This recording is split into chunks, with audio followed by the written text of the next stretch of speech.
You have a sneaking suspicion not everything that has been discovered will be revealed.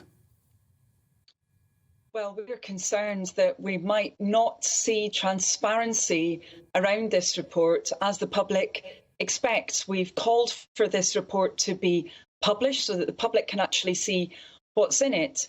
But let's also be clear, this was always an internal probe.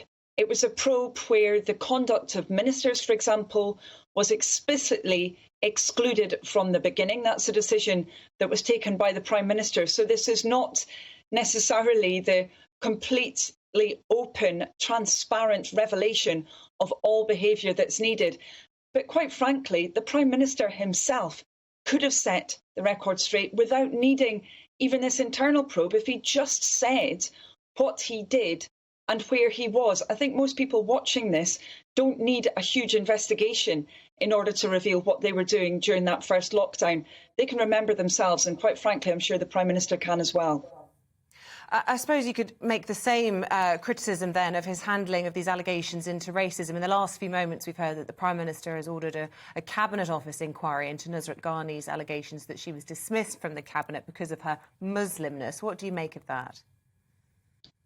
Well, I agree with what you just said. I actually think this is a case where we need to have transparency from the Prime Minister about what took place. Apparently, he did discuss this case with Nusrat Ghani, who has stated that she was informed. Part of the reason for her being dismissed was her Muslim faith, her Muslimness, as she put it. We just need the Prime Minister to be open about this. What took place there? Is he going to act on the Singh report, which was a big report into Islamophobia in the Conservative Party that came out in 2021? We seem to have had very little action in relation to that report. And when overall is his government going to start taking Islamophobia seriously? We've seen Islamophobic hate crimes really disturbingly increasing substantially over recent months. We need a government that gets a grip on this, just as on everything else. And of course, this is a government in chaos that seems to be incapable of taking decisions, not least also over the cost of living crisis, as Labour has repeatedly highlighted. Yeah, and that's one of the big things you want to talk about today, that the government should take this seriously. The Mirror, just one of the newspapers, the Mirror has a campaign on this actually, talking about the cost of living crisis. Freezing is the headline. They tell the story of a granny of 71 whose house is too cold for her grandchildren to visit, and a D-Day hero aged 98 who's living in fear of his electricity bills. I mean, this is real. And this week, Annalise Dodds, what do you want the government to do about this? Well, we believe there are simple steps that the Conservatives could take right now.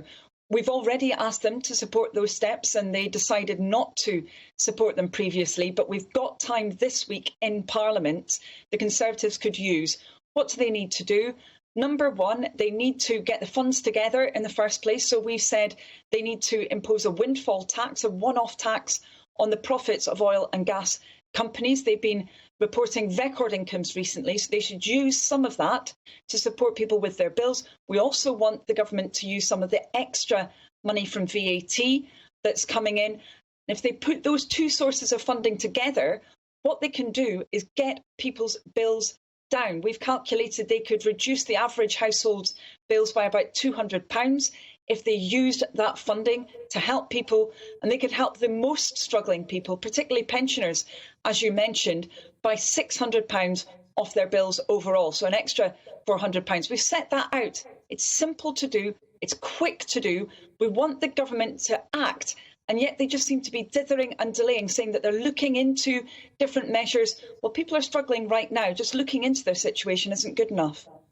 And I have to ask you, because this all ties into it, and of course, alarming situation developing on the border with Ukraine. How worried are you by what you're seeing there, and how much do you think this could feed in to the cost of living crisis that we're facing in the UK?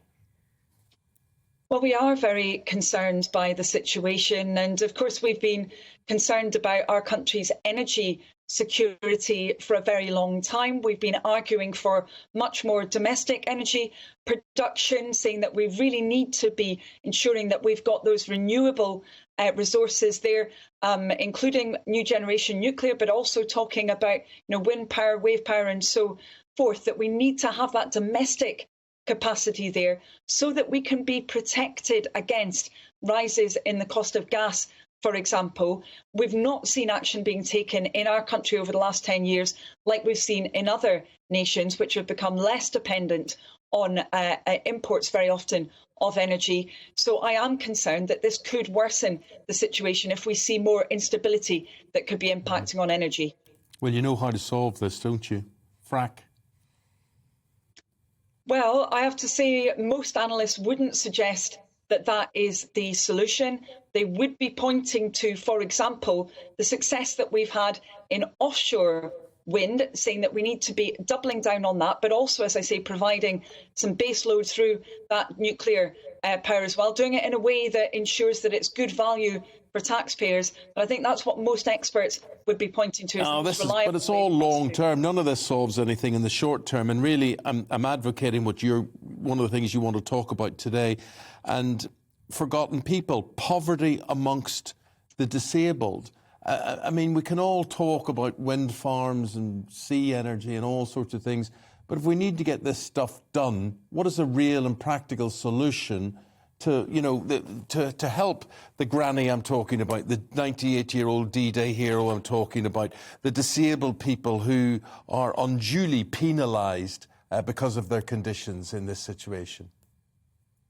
Well, that's precisely why we set out those plans that I just talked about, because if the government wanted to, it could legislate this week to put into place those measures. It could get them cracking in just a matter of weeks to make sure that that cost was taken off people's bills. As I said, an average of £200 off households' bills, with £600 for those people who are really struggling, including pensioners. That's what the government could do very speedily indeed if they wanted to take those measures. We gave them the chance a couple of weeks ago. The Conservatives didn't back Labour's plan then.